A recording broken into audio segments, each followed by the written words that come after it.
तो साथियों नमस्कार। एक महाकुंभ चल रहा है प्रयागराज में और एक साहित्य का महाकुंभ चल रहा है आपकी राजधानी में, दिल्ली में। और इस महाकुंभ में, साहित्य के इस महाकुंभ में आज हम शिरकत कर रहे हैं एक ऐसी जगह जहां पर कवियों का मेला लगा हुआ है, लेखकों का मेला लगा हुआ है, ज्ञान और विज्ञान का मेला लगा हुआ है। कल धर्मवीर जी की जन्म शताब्दी थी, जिसके उपलक्ष्य में कविता पाठ का आयोजन यहाँ पर किया गया था और बहुत दूर दूर से कवि आए थे जिन्होंने इसमें शिरकत की थी। उसमें से ही एक कवि हैं, अभी तो नहीं बताऊंगा उसके विजेता कौन थे, लेकिन उसमें से एक कवि हैं जो हमारे साथ आज हैं, इमरान संभल शाही जी, जो कि प्रयागराज से आए हुए हैं। तो मैं उनसे बात करना चाहूँगा और कुछ कविताएँ भी सुनूंगा। तो बहुत बहुत स्वागत है आज आपका।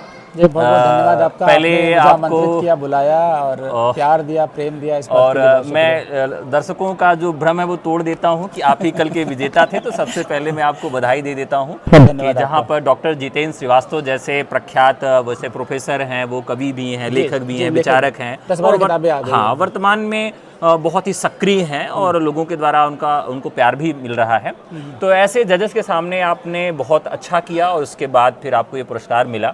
तो कौन सी कविताएं ऐसी थी जो कल किन लोगों ने कविताएं सुनाई और आपने कौन सी कविता सुनाई थी? देखिए, यहाँ पर करीब 10-12 मतलब जैसे विनीता सिंह समेत तमाम अच्छे युवा कवि थे और ये शर्त रखा गया था कि धर्मवीर भारती जी की कोई एक कविता का पाठ होगा, उसके बाद आपकी स्वरचित पाठ होगा। अच्छा। तो मैंने धर्मवीर भारती जी की जो एक कविता है कि गुनाहों का दूसरा गीत, अच्छा, हाँ, तो मैंने उसका पाठ किया। उसके बाद मैंने एक गज़ल, छोटी सी गज़ल सुनाया, एक गज़ल का एक मक्ता और एक शेर सुनाया। उसके बाद एक कविता मैंने दिल्ली के ऊपर लिखा था, उसको सुनाया। अच्छा। तो जजेस जो महोदया थी, उनको बहुत पसंद आया। तो उन्होंने सर्वश्रेष्ठ 3 सम्मान में मेरा पहला सम्मान प्रयागराज की तरफ से, बहुत अच्छा, और गुरुजी ने बहुत आशीर्वाद दिया। बड़ा अच्छा लगा कि मतलब बुक फेयर शुरू हुआ और शुरू होते ही आमंत्रण मिला, यहाँ पहुँचा और इस बैनर के साथ जो सम्मान मिला, वाणी पब्लिकेशन बहुत बड़ा पब्लिकेशन है, बुलाना ही, उनका आमंत्रित करना ही मेरे लिए सौभाग्य की बात है। और बड़ा अच्छा लगा कल, मतलब सम्मान में एक प्रशस्ति पत्र, 2-3 अच्छी किताबें, गुलजार साहब की किताबें, जान लिये की किताबें, और मेरी 2 काव्य संग्रह आ चुकी है। उसके साथ साथ वाणी पब्लिकेशन ने कहा कि और आगे भी लिखिए, हमारी शुभकामनाएं। तो उम्मीद करता हूँ कि इस पब्लिकेशन से मेरी काव्य संग्रह है, उस पर काम करूँगा मैं। इलाहाबाद की बहुत उर्वर धरती रही है, साहित्यकारों की धरती रही है। बहुत सारे लोग आके वहाँ बस गए, बहुत सारे लोगों का वहाँ जन्म हुआ। आप उस शहर से आते हैं, वहाँ से तशरीफ़ रखते हैं, तो निश्चित तौर पर दिल्ली जैसे इस बड़े शहर में और इस साहित्य महाकुंभ में आपको ये जब सम्मान मिला तो आपको क्या महसूस हुआ कि मतलब क्या मैं उस दौर में पहुंच चुका हूं जहां पर बहुत सारे कवि, महान कवियों की भीड़ है, कि अभी भी मैं बिगनर हूं या मैं शुरुआत कर रहा हूं? देखिए, आज के जो समकालीन कवि है, खासतौर पे युवा कवि हैं, अगर आप कविता लिखते हैं तो आजकल के जो युवा कवि है, समकालीन कवि है, वो किस तरह की कविताएँ लिख रहे हैं, किस मौजू पर लिख रहे हैं, उनकी संवेदनाएँ क्या हैं और कहाँ से चीज़ों को उठा करके पाठक के सामने प्रस्तुत कर रहे हैं, ये बहुत जानना बेहद ज़रूरी है।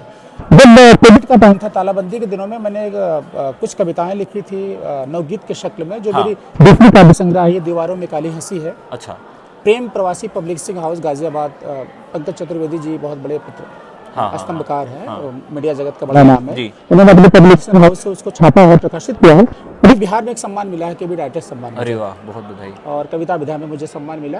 तो सम्मान मिलने से क्या होता है ना कि एक जो नया लिखने वाला एक नवोदित कवि है, उसके अंदर एक हौसला आता है, ऊर्जा उत्पन्न होता है। तो कल जब मुझे प्रथम पुरस्कार मिला बेस्ट प्रस्तुति के लिए, सर्वश्रेष्ठ प्रस्तुति के लिए, तो गुरुजी ने यही कहा कि आपकी जो कविताएं हैं ना, तो वो दरअसल क्या है कि समकालीन कविता है, वो बिल्कुल जो आजकल के जो युवा लिख रहे हैं, हाँ, वो मुझे बहुत अच्छा लगा कि आप समकालीन बिंदुओं, महत्व, हाँ, उनको समेटते हुए आपने दर्शाया। हाँ। जैसे मैं 2-3 पंक्तियां मैं पढ़ देता हूँ। जरूर जरूर। कि मेरे हाथ में है कि मैंने कविता पाठ किया था। एक थोड़ी सी गजल थी, उसको मैंने प्रस्तुति दिया, तो जो कविता गुरुजी को बहुत पसंद आया जी। तो दिल्ली के ऊपर मैंने लिखा था, दिल्ली को मैंने मेट्रोपोल के रूप में कन्वर्ट कर दिया। जैसे ये कविता है, मैंने पढ़ा था कि दिल्ली नौयौवनों की फसराहटों के साथ भागती हुई एक मेट्रो ट्रेन है। मृत्यु के मार्शल कोच में यात्रा के दौरान जान फंसेगा कि 5 फुट को कैद किए भित्त चित्र के अंदर बंधनहीन दुर्गंध जीवन काटना आधुनिकता के मग्न पर वेपिष्ट सड़कों पर दौड़ने जैसा है। न्याय की चिकते दीवारों के अंदर घनघोर बरस रही सेक्सुअल वर्षा में भीगते हुए झूठ सच के कलम दबात में भूल होकर ऐसे से टुक टक टंकित कराकर स्वयं के जोड़ों को हंसों की तरह विचरण कराना तो मान लेता है कि थोड़ा सा जल प्रवाह की तरह कल प्रभावित हो रहा है, मन सुखद है और आपका मन मदमंद है, मगर जड़ हुए पापी चार दीवारी के कवच में दिल पर टूट पड़ने जैसा बजबजाती नाली बन जाना ख्याल में सुखी संगत नहीं है।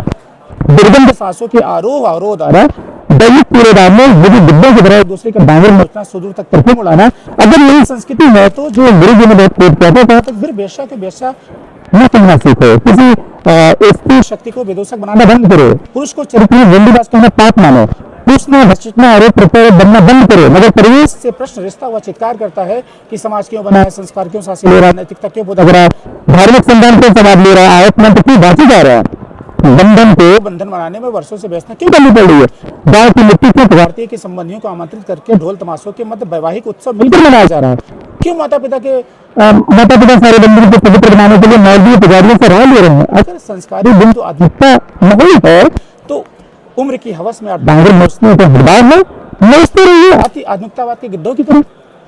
उन्होंने इस कविता को बहुत पसंद किया। उन्होंने कहा आपने जो कविता लिखी है समकालीन कवियों के समकक्ष छात्र खड़ा करता है। और एक छोटी सी गजल मैंने सुनाई थी उनको, बहुत छोटी सी गजल है कि हो निगाहें सिर्फ गंदी, हो निगाहें सिर्फ गंदी, सूर कर दो इश्क में अश्लीलता बेनूर कर दो। वाह। मतलबी आंखें सदा चिपटी रही हैं, हो सके जितनी भी जल्दी दूर कर दो।